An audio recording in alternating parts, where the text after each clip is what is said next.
دوستان. انشالله که همه شما خوب هستین. ما حاضر بیرون برآمدیم. بچه‌م بسیار گریه کرد خانواده امروز، نمیدونم برای چی. بسیار نقص خوب نکرد. خوابش میکنم بیدار میشود، 5 منوت خواب میکند بیدار میشود. آیا گفتم بیرون برارم کنی در بیرون چه خیل خواب میرود یا که نه.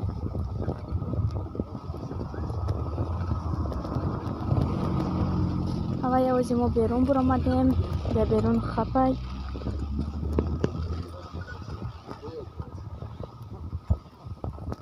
خپای یکو ما بیرون برآمدیم. باران باردسته کم کمکی. خدا جان اکو باران سخت نشود ما کم کمک گولیت کنیم.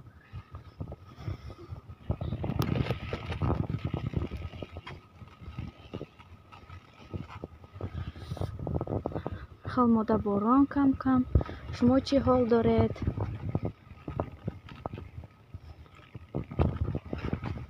همین بچه من نمیدونم برای چی قریب 1 ماه می شود، همین 4 ماه که شد، همین خیلی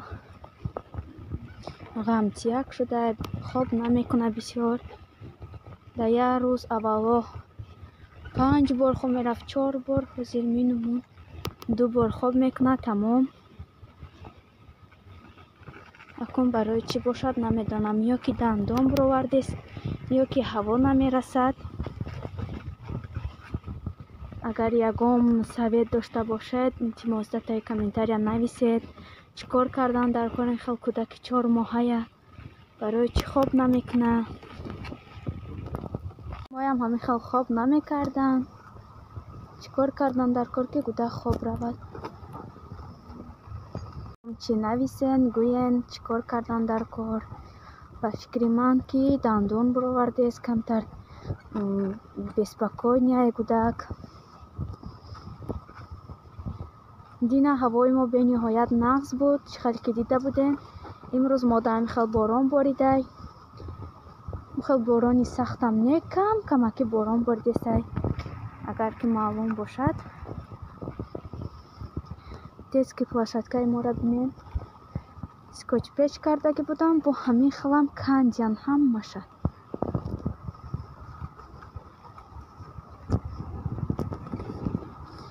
همه همینای سخت پیچاندگی بودند و استریچ میگن چی میگن هم خیلی کسی همه هم خیلی کنده کشودیان هم ماشه. ما میخوام ایپش خانه دور نرفته گیر به گیردی همین خانه کم کم پرگوکه کردستیم. مثل اینجا ده خپای خیاکون نمیدونم کم کمکی گیزلگی کردسته. ما دا انشاءالله گفتگی هم که 31 ده کرانتین تمام می شود. تمام که شد انشاءالله جاهای نقص را با شما سیومکه کرده می پرتایم. بلاگ های نقص کرده می پرتایم. حاضر که همین کرانتین فقط گرد به گرد خانه مگزین یا که خانه فقط همین خیل بلاگ ده سیومکه کرده می پرتاییم. تمام. شما چی کار میکنید در این کرانتین در خانه؟ خیر رمضان هم برآمد و نیکی همه خانه ده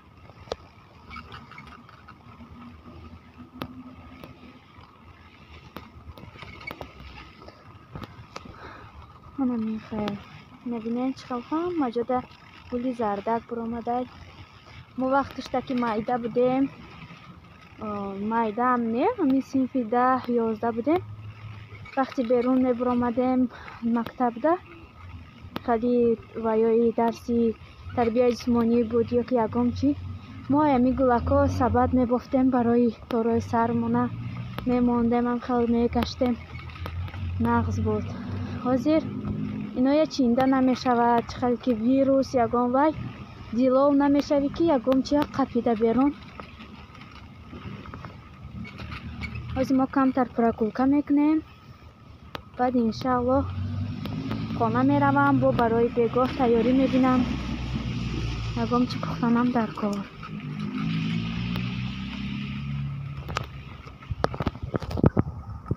افته بینین چه خیلی گلوچک‌های خوشرو دارد. خواستم با شما نشان دهم.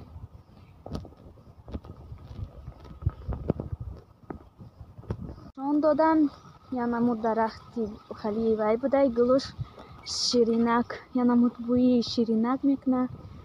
هنه این گلویا بینین. اینجا یا نمیدونم پیچوندگی بودن دیسکی بلاشد کشه یا که نه، هم پیچوندگی هم اون طرف شه، همه جای پیچوندگی بودن که همه کشودن. این بچه احوال کردن همه میخواد کنده بازی کردن. آدم ها کم بود در بیرون، حاضر هم خیلی در بیرون آدم بسیار آسته همه بیرون برامده گشتستن. جای یک دو کارخانه کشوده شدگی هم کار کردستن یک آدم ها. این گروه را بینیم در اینجا چقدر خوش رو شدیم.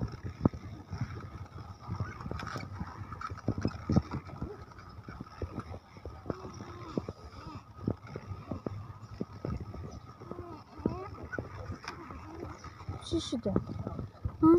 چی شده؟ خواب کردنی؟ خواب رو بخوی.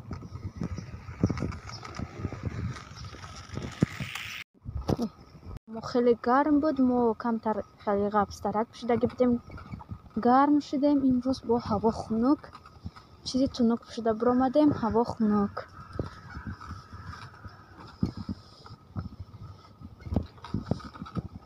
دوستان عزیز، ای همه شما من میندارم که مرا دستگیری میکنین، ویدیوی مرا تماشا میکنین، لایک میگذارین، کامنتاری از شما همه تا میندارم. رحمت برای شما، برای دستگیریتان. من کوشش میکنم که ویدیوهای نو کرده برای شما پرتایم.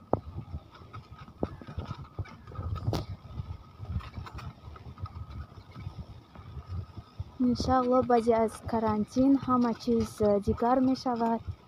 ولاگ های نقص می پرتایم انشاءالله. همیشه مرا دستگیری کنید. عزیز، من خواستم که با شما از نزدیک شناس شویم. برای همین از باره خودم میخوام کمی به شما معلوماتی هم. من 20 ساله شوهر دارم و صاحب یک کودکچه دوست رو یک هستیم. شناس شوید، این میکائیل نام دارد. ما حاضر این زمان در مسکو زندگی داریم. ما 5 یا که 6 ماه می شود که روسیه اومدگیم. در همینجا من حامله دار بودم، آمدم. خدا به شکر سبک شدم. حاضر در اینجا زندگی داریم. کمی مشکلی داریم برای تاجیکستان رفتن. میخواهم به تاجیکستان روم، اما بسیار دکومنت های ما تغییر نیست. باید زگرم پاسپورت برای کودک کنیم، برای خودم پاسپورت کنیم. 20 سالگی پاسپورتم رو باید ادیش کنم. کرانتین که شد ما همین خیلی ماندیم، یکم چیه تغییر نکردیم. برای همین حاضر ما کمتر مشکلی میکشیم. انشاءالله بعد از کرانتین همه دکومنت همون که تغییر شد ما به وطن خودمون برمیگردیم. همین خیلی سوال داشته باشید باز من در سوال چیم در تای کامنتاری نویسین، من حتما میخونم، جواب میدم. ما چی میخواید از من فهمیدن، چه خیلی ولاگ ها میخواید بینید در کانال من و من گوید، من حتما برای شما سینمات کرده میپرتایم. خیلی دوستانم کمی هم باشد از نزدیک شناس شدیم.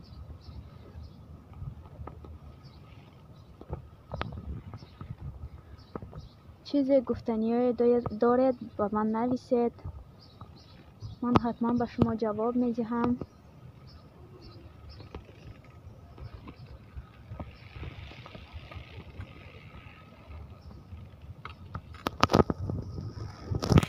خیلی میبینید بچه من علاقه خواب کرد، در بیرون نقص خواب میرود، اینه که در خانه نقص خواب نمیکنه. мумкин ки боду ҳаво намерасидагӣ бошад. Ина бо як посилкаи мо омадак. ҳозир кушода мебинем ки чӣ омадай. Ин чиз омадай. Ман ба шумо нишон медиҳам ки ин чияй, барои чӣ заказ кардам. Ин хел соскача баринай дурунуш. Ин хели соска баринай, не ки инҷош хел шкофак дорад. Дар ин фрукти ягон намуд мева меандозӣ, например банан, киви ягон чӣ меандозӣ, ин обаш мебурад. Да гудак мети, гудак ҳамина ки макид, оби ҳамун вай мебиёда. Мева бениҳоят чизи нағз. Ҳамин хел чизи нағз ман заказ кардаги будам, ждат доштам ина омад. Ман хел даҳанпӯш дорад. Ин хел дар инҷа мегузорӣ ягон меваро, баъд маҳкам ки кардӣ, ҳамин ки кӯдак дар дасташ гирифт, макид ягон чӣ кард, ҳамин обаш аз ҳамин шкофи ҳамино мебурода.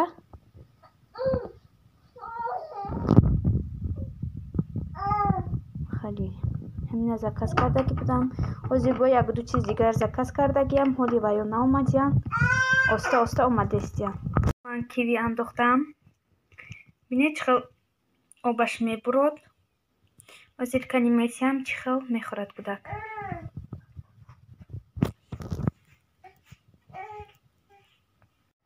Бинед чӣ хел попробит кардестай. Якум меваи мо киви якум бор попробит кардестай. Ба фикрам махқул шуд.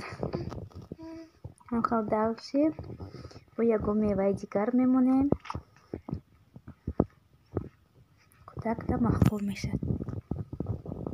бинед ҳам хел хурдест ки дигар наметиҳад, ҳамина ки қапӣ. дазе наметиҳад, ҳамина қапӣ. махқул шудай. кӯдак якум бор хурдест, махқул шудай. Да махқул шуд? Деста.